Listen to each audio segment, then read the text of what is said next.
Dahil sa trending TikTok ngayon na ginawa nga ni Donnie, nagkagulo na ang lahat. Lumabas lahat ng chismes na magluloko din itong si Donnie na mambababae rin daw katulad daw ni DJ. Nagtrending nga isa sa mga nagmamahal kay Bel Mariano, isa siyang solid fan ni Bel. Sabi nga sa post niya, "Hoy Donnie, wag ka tulad kay DJ. Daming babae, sabog ka talaga sa aming mga solid fandom ng DV. Charot!" Pero sabi naman ni Bel Candice Chantal Demonica Pangilinan, hindi yan family-oriented and good-fearing si Dons. Madami lang talagang gumagawa ng issue.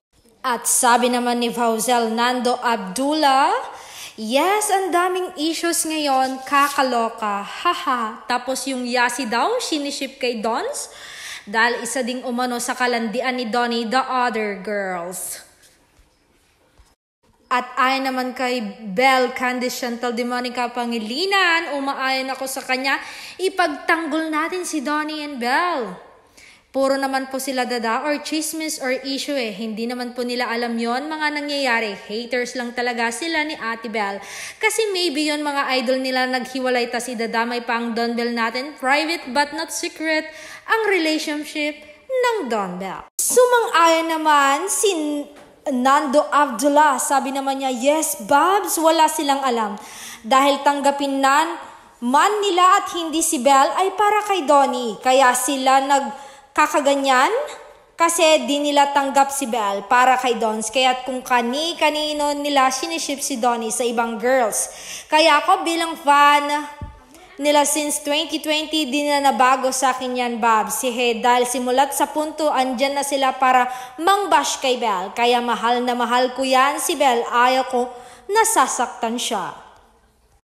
At komento rin ni Bel Candice, "Nag-request tayo na gawin ni Nato yon. Tas nung nagawa niya, ang dami nang nalabas na issue or mga chismis." At komento rin ni Baby Rose Toribio na parang walang alam sa kwento, "Ano po ni-request nyo kay Dons na ginawa niya? Hindi ko kasi alam."